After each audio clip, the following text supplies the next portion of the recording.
It's official, Bitcoin is back at all-time highs, and I know exactly what you're thinking. Is this the right time to buy Bitcoin? Well, unfortunately, you've already missed a big part of this rally. However, could we see even higher Bitcoin prices in the future?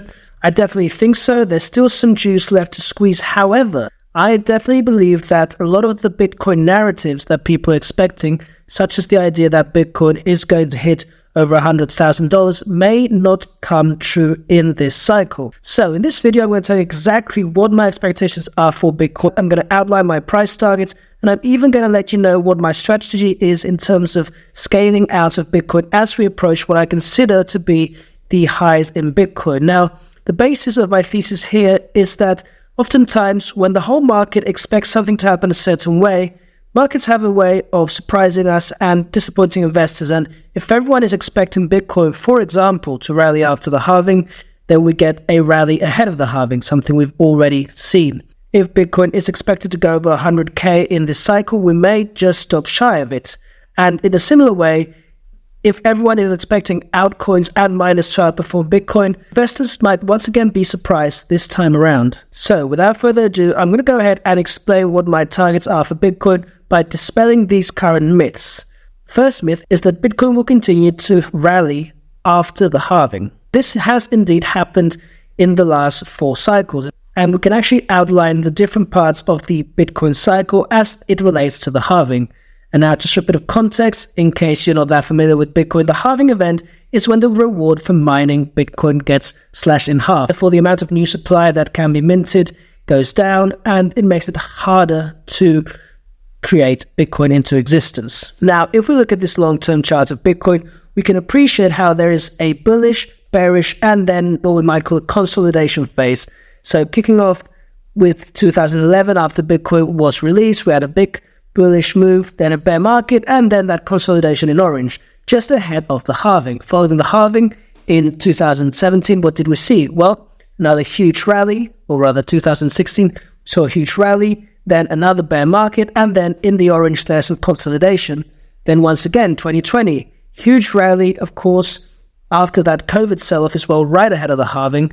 Then, of course, a sell-off back down to about 15K, and now we would expect this consolidation to happen. However, we're already pretty much at new all-time high. It seems like this time, with investors around the world expected Bitcoin to rally after the halving, we are basically preempting this halving rally. So already we've broken a conception about Bitcoin that we've had for a long time, and that is that new all-time highs can be made only after a post-halving rally. Well, that is definitely not the case here. We've seen a huge rally in the last few months. Bitcoin is at all-time highs ahead of the halving. Therefore, this also leads me to my second point, which is that Bitcoin is not going to actually rally after the halving. Instead, I'd much prefer to see a consolidation after the halving, once again wrong-footing investors in their decisions. My guess is that we'll actually see a sell-off following the halving. Again, what in investing we sometimes call sell the news, and we actually have a perfect example of this happening just a few months ago, right when Bitcoin ETF was released. Check out this chart.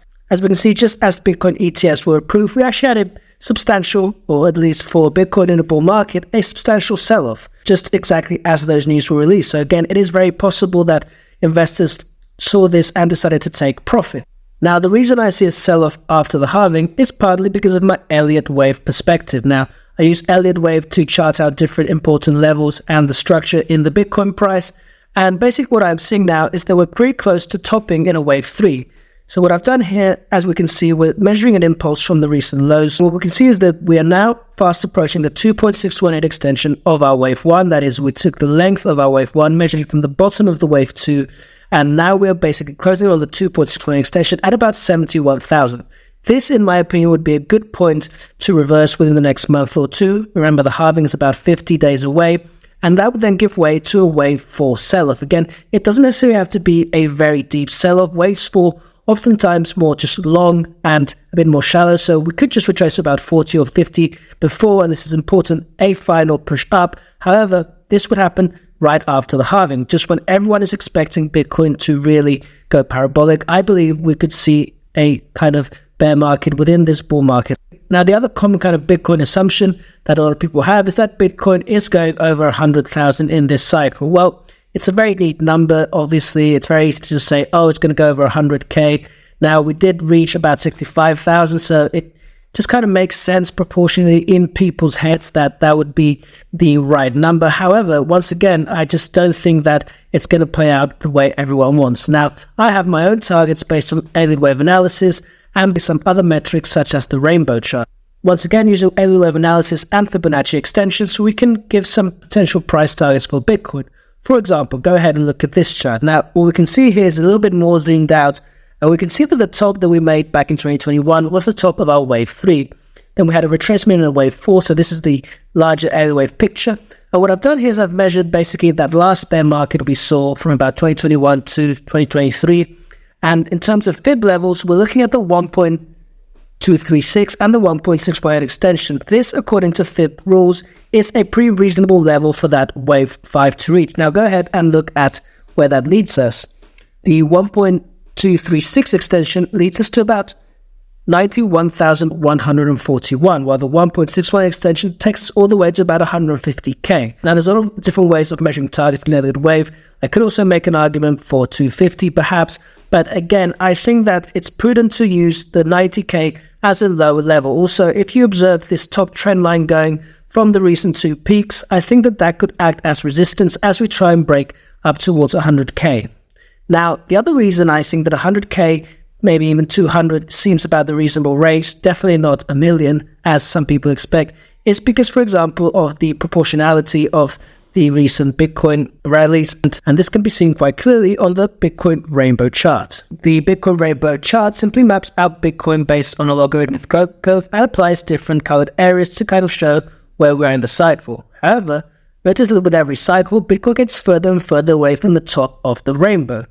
In the last cycle, we topped out in this kind of light red band, and if this trend continues, I'd expect Bitcoin to now top somewhere inside that orange band, which would give us again a target about 120 to 150k. With that said, we've already dismantled 2 common narratives about Bitcoin. One, that there will be a post-halving rally. I believe the opposite could be true. This is based on current dynamics and my Elliot wave count. Then 2, that Bitcoin will go over 100,000. Again, I think that it's unlikely with everyone expecting. It would definitely catch both bulls and bears off guard. And this is basically based on the analysis of the rainbow chart and also my current analysis of Elliot wave. Of course, this can change as we progress throughout the next few months, but that is my view at the moment. And lastly, I also wanted to have a quick chat about altcoins and miners. Now, in the last few days, we've already seen miners begin to turn down as Bitcoin continued to make new highs. Similarly, although we have had some kind of an altcoin season, it's not quite happening as strongly as other times around. Well, so again, I think that it's very possible that we won't necessarily see things play out this way. Now, go ahead and look at the miners, for example, and just consider that the Bitcoin halving will, of course, halve the rewards of these miners. Now, that is about to happen in about 50 days, and if we look at the valuations of some of these miners, which unlike with Bitcoin, we can actually make some kind of ideas. A lot of these miners are already really highly priced. For example, as we can see in this article on CleanSpark by my fellow essay contributor Mike Fay, he goes in depth on the outlook for the company and kind of realizes that we're already kind of pretty near a potential top. Just points out that the valuation already looks a bit stretched. On the other hand, a lot of people expect the altcoin to do very well, and I am still personally invested in plenty of different projects, but I think this time around we're going to have to be a lot more selective. Bitcoin dominance, that is the proportion of the crypto market that is made up of Bitcoin, has been rising, and again, there's an argument to be made that could continue. And one good argument for this is the fact that a lot of investors are now gaining exposure to Bitcoin through the Bitcoin ETF. That means there's not going to be so much turnover of people, let's say, taking profits in Bitcoin and perhaps reinvesting them in some of these other altcoins. Instead, we have this money kind of locked up in Bitcoin, and it may absorb a lot more of the funds. And again, this time, a lot of people are very ready to sell their altcoins. People understand now the volatility of altcoins and the idea that you're just playing this cycle. And there's a lot of projects that may not have value. And again, I think this time around, it's going to be a lot harder to see those big moves in altcoins, those 20, 30x's. Again, I'm still invested in many altcoins. Go ahead and check out my Substack if you'd like to see that. So how do we go about taking profits and exiting our position in Bitcoin? Well, I suggest a 3-step process. First of all, establishing clear price targets and a strategy, right?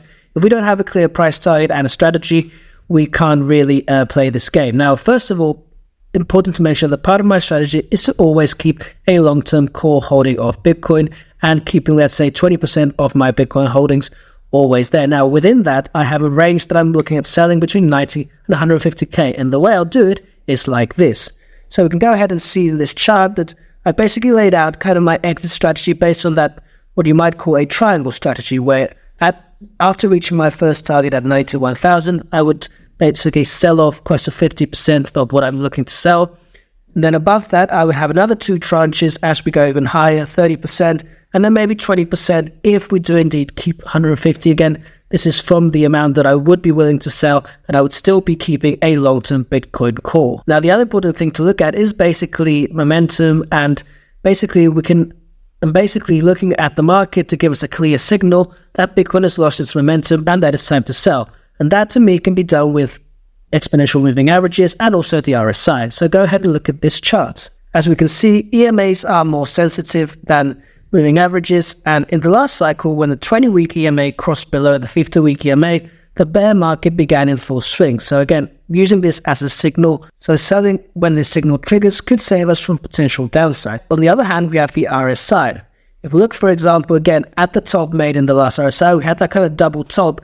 Already though, at that second top, just as we were approaching overbought, we began to turn down, and we'd actually formed a very big bearish divergence, meaning Bitcoin made a higher high, but the RSI did not. In fact, it was very short from achieving the levels it did in the previous run up to about 60k, right? So this kind of shows a lack of momentum. And again, when you see these kind of divergences, it can be a good idea to basically begin to sell. This shows that momentum is waning, that the volume and the force behind the price isn't quite there. And again, a good idea to sell at these levels. Lastly, what we can do is try and time the market. And again, this would rely on using the Bitcoin cycle. So this would be my least kind of favorite option at this moment. Again, just because of that idea that the Bitcoin cycle isn't necessarily going to play out how everyone expects. However, based on previous cycles, one could argue that the best time to sell Bitcoin is around 12 to 18 months after the halving. That means around April or August of 2025 could be a good time to sell. Hypothetically, if Bitcoin did continue to go up, and I hadn't changed my mind too much about the potential targets, I would be looking at selling my remaining Bitcoin, if I did have any, at that time. So again, no doubt, very exciting time to be invested in Bitcoin. I do still think there is some money to be made. Of course, it just comes to show, just so Bitcoin breaks above all-time highs, all the excitement is coming back. So again, definitely going to see a lot of retail traders begin to come in here, push the price up. But again, we're already pretty near the previous highs, and I just don't see Bitcoin going 10 or 20x at this point. I think that is just naive. So again, got to play it cool here. Hold some Bitcoin core for the long term. You know, I am big believer in what Bitcoin stands for. However, we have to understand as traders that there is a Bitcoin cycle, and this is my idea of how to possibly play it. Just my ideas, again, not financial advice, guys. Do your own research. With that said, thanks for watching, and if you like this type of content, go ahead and check out my Substack. I do a lot more there, macro research, technical analysis, and even in-depth stock research. So go ahead, the link will be on the description, and don't forget to hit that like button and subscribe.